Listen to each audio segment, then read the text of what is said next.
Hello viewers, நான் Jose. டெல்லியில் 10th November red fort கிட்ட கரெக்டாக ஹுண்டாய் கார் ஒன்று சிக்னலில் மூவ் ஆகிட்டுருக்கு.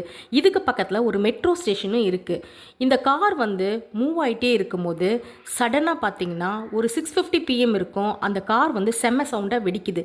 இதில் கிட்டத்தட்ட 13 பேர் இறந்து போகிறாங்க. இந்த கார் வெடி விபத்தில் இந்த காருக்கு பக்கத்தில் சுற்றி இருக்க ஒரு ஒரு சர்க்கிள் வரைக்கும் நிறைய காருங்களும் தீ பரவுது. அது மட்டும் இல்லாமல் மக்கள்லாம் பயத்தில் அலறி அடித்து இங்கும் அங்கும் ஓடிட்டுருக்காங்க. இந்த சவுண்டு பார்த்திங்கன்னா கிட்டத்தட்ட 1 கிலோமீட்டர் தாண்டி பயங்கரமாக கேட்டிருக்கு எல்லாருக்கும் மக்களுக்கு. இந்த இடத்துல ரொம்ப பிஸியான ஏரியா. ஏன்னா நம்ம டெல்லி ரெட் ஃபோர்ட்னால் எப்படி இருக்கோ அந்த இடம்னு உங்கள் எல்லாருக்குமே தெரியும். அதிக பிஸியான அந்த ஏரியாவில் சுற்றி போலீஸ் சடனாக உடனேவே வந்துட்டாங்க. கால் செஞ்ச உடனேமே போலீஸ் வந்துட்டாங்க. போலீஸ் ஃபோர்ஸ் எல்லாருமே வந்துட்டாங்க. அது மட்டும் இல்லை, 3 இன்வெஸ்டிகேஷன் ஏஜென்சியும் வராங்க. NIA, Delhi police, forensic science officer, NSG எல்லாருமே இங்கே வந்துட்டாங்க அந்த இடத்த பார்வையிடுறதுக்கு. என்ன ஆச்சு, ஏதாச்சு, இது காரில் பாம் தான் வெடிச்சுதா இல்லை என்ன பிரச்சனை அப்படின்னு தெரியறதுக்குள்ளவே கிட்டத்தட்ட 13 பேர் வரைக்கும் இறந்துட்டாங்க. 24 பேர் ஹாஸ்பிட்டலில் அட்மிட் பண்ணப்பட்டிருக்காங்க. ஹோம் மினிஸ்டரும் அந்த பிளேஸ்க்கு விரைவாக அந்த இடத்தெல்லாம் பார்வையிட்டிருக்காரு. அது மட்டும் இல்லை, டெல்லி போலீஸ் ஆஃபீஸர் ஃபுல் ஃபோர்ஸும் இந்த இடத்துக்கு வந்துட்டாங்க. இந்த 24 பேரும் காய அடைஞ்சவங்க ஹாஸ்பிட்டலில் ட்ரீட்மெண்ட்டில் இப்போ இருந்துகிட்ருக்காங்க. இந்த கார் வெடித்ததில் பின்னணி என்ன அப்படின்னு சொல்லிட்டு பல கோணங்களில் விசாரிச்சிட்ருக்காங்க. தீவிரவாத தாக்குதலா இல்லை வெளிநாட்டு சதியா என்னென்னு தெரியாமல் அவங்க புரியாமல் அடுத்தடுத்த விசாரணை போயிட்டே இருக்குது. இது மட்டும் இல்லாமல் நேஷ்னல் அலர்ட்டும் கொடுத்துருக்காங்க. ஏன்னா மக்கள் நிறைய பேர் ஒன்று சேர்கிற பிளேஸ்ன்னு பார்த்திங்கன்னா ஒரு மால் மாதிரியான இடம் இருக்கட்டும், இல்லை வழிபாட்டு தலங்கள், கோவிலாக இருக்கட்டும், அந்த மாதிரி இடங்கள்லாம் அதிகமாக பாதுகாப்பு கொடுத்துருக்காங்க. அது மட்டும் இல்லாமல் அரசியல் முக்கிய தலைவர்களுக்கு பாதுகாப்பு அதிகரிச்சிருக்காங்கன்னு சொல்லப்படுது.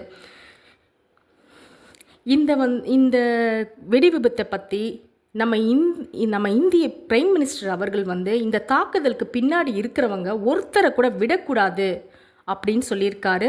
அது மட்டும் இல்லை, ஹோம் மினிஸ்டரும் யாரையும் தப்பிக்கவே விட மாட்டோம் அப்படின்னு சொல்லியிருக்காங்க. இந்த காரை ஓட்டிட்டு வந்தவர் யாருன்னு சொல்லி கண்டுபிடிச்சிருக்காங்க. யாருன்னா உமர் அகமத். இவர் புல்வாமா பகுதியை சேர்ந்தவர் அப்படின்னு சொல்லப்படுது. 2019 புல்வாமா தாக்குதலில் 40 CRPF வீரர்கள் கொல்லப்பட்டிருக்காங்க. அந்த ஊரை சேர்ந்தவர் தான் இந்த உமர் அகமத் அப்படின்னு சொல்லியிருக்காங்க. இவர் ஒரு டாக்டரும் கூட தெரிய வந்திருக்கு. ஃபரிதாபாத்தில் ஒரு ஹாஸ்பிட்டலில் ஒர்க் பண்ணிட்டு இருந்திருக்காரு.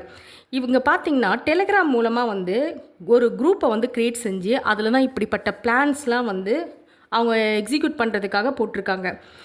அவர் ஓட்டிட்டு வந்த ஹுண்டாய் காரில் ஃபியூல் பார்த்திங்கன்னா ஃபுல்லாகவே பார்த்திங்கன்னா அமோனியா நைட்ரேட் கலந்த லிக்விட் ஃபியூல்னு கண்டுபிடிச்சிருக்காங்க. இது ஒரு கார் தற்கொலை தாக்குதல் அப்படின்னு சொல்லப்படுது. இந்த கார் பார்த்திங்கன்னா கிட்டத்தட்ட 8 பர்சன், ஒருத்தர் 2 பேர் இல்லைங்க, 8 பேர்கிட்ட ஓனர்ஷிப் மாறி மாறி வந்திருக்கு. லாஸ்ட்டாக OLX மூலமாக சோனுன்ற ஒரு பர்சன் இப்போ ஜஸ்ட் ஒரு 4-5 டேஸ்க்கு முன்னாடி தான் இந்த உமர் அகமத்துக்கு சேல் பண்ணியிருக்காரு. அதையும் கண்டுபிடிச்சிட்டாங்க போலீஸ். கண்டுபிடிச்சி அந்த பர்சனையும் விசாரிச்சுட்டு இருக்காங்க. அவர் கூட அந்த உமர் அகமத் கூட இன்னொருத்தர் காரில் இருந்திருக்காரு. அந்த பர்சன் இன்னும் யாருன்னு தெரியல. இந்த கார் சேல்ஸ் பண்ண இந்த பர்சனையும், இந்த சோனுன்ற பர்சனையும் பிடிச்சி போலீஸார் 4 விதத்தில் எக்கச்சக்கமாக விசாரணை மேற்கொண்டுட்டே தான் இருக்காங்க. அது மட்டும் இல்லை, இந்த கேஸில் இன்னொரு லேடியும் உள்ளே இருக்காங்க, அதாவது கனெக்டில் இருக்காங்க அப்படின்னு சொல்லப்படுது. அதை கண்டுபிடிச்சிருக்காங்க. அந்த லேடி யாருன்னா அவங்க பேர் ஷாஹித். இவங்க இவங்களோட காரில் இருந்தும் பிஸ்டல், வெடி மருந்துகள்னு நிறைய எடுத்திருக்காங்க. இவங்களும் ஃபரிதாபாத் ஹாஸ்பிட்டலில் ஒர்க் பண்ணிகிட்ருக்காங்க. ஒரு டாக்டர், இன்னொரு டாக்டரும் அரெஸ்ட் பண்ணியிருக்காங்க. அவங்க பேர் மியாமி ஷக்கீல். இவங்க 2 பேரும் தான் இந்த ஜெய்சி முகமது அப்படின்ற ஒரு பாகிஸ்தானில் இருக்குது. இந்த டெரர் அமைப்பிலோட பெண்கள் பிரிவில் இந்தியாவை ஏற்படுத்தணும், இந்தியாவில் அதை பரவ வைக்கணும் அப்படின்றதுக்காக அனுப்பப்பட்டவங்களாக இருக்கலாமோ அப்படின்னு சொல்லப்படுது. இந்த ஜெய்சிம் அதோட தலைவர், அந்த ஜெய்சிம் முகமது அப்படின்ற அந்த அமைப்போட தலைவர் மன்சூர் அவரோட பொண்ணு தான் வந்து இந்த லேடிஸ் டீமுக்கெலாம் ஹெட்டு அப்படின்னு சொல்லப்படுறாங்க. இவங்க வந்து பாகிஸ்தானில் இருக்காங்க. இவங்க எப்படிலாம் இது பண்ணியிருக்காங்கன்னு பார்த்தீங்கன்னா, ஆன்லைன் வழியாக இங்கே இருக்கிற நிறைய பர்சன்ஸை வந்து பிரெயின் வாஷ் பண்ணி இந்த குரூப்பில் வந்து சேர வச்சுருக்காங்க. ஒன்றா ஒரு குரூப் மாதிரி க்ரியேட் பண்ணி அதில் ஃபார்ம் பண்ணி இவங்களெல்லாம் ஜாயின் பண்ண வச்சு இவங்களுக்கெல்லாம் பிளான் இவங்க தான் போடுறது, எல்லாமே பிளான்லாம் போட்டு கொடுக்குறது அந்த மாதிரி இருக்குது. இது வரைக்கும் எல்லாத்தையும் கண்டுபிடிச்சிருக்காங்க. இவங்களுக்கு கீழே தான் இந்த ஷாஹித் அண்ட் மியாமி ஷெக்கில்ன்றவங்களும் இருந்திருக்காங்க. இந்த கார் வெடிகுண்டு விபத்துக்கு நடக்கிறதுக்கு ஒரு ஃபியூ ஹவர்ஸ் பிஃபோர் தான், ஒரு 2-3 மணி நேரம் முன்னாடி தான் ஒரு 3000 கேஜ், கொஞ்சம் நெஞ்சம் இல்லைங்க, 3000 கேஜிக்கு அதிகமாக வந்து அமோனியம் நைட்ரேட் வெடிமருந்து வந்து வச்சுருக்காங்கன்னு சொல்லிட்டு ஜம்மு அண்ட் காஷ்மீரில் போலீஸார் வந்து 2 பேரை வந்து பிடிச்சிருக்காங்க. இவங்களை பிடிக்கும்போது கரெக்டாக அந்த ஹரியானா மாநிலத்தில் ஃபரிதாபாத்ன்ற இடத்துல தான் பிடிச்சிருக்காங்க, அரெஸ்ட் பண்ணியிருக்காங்க.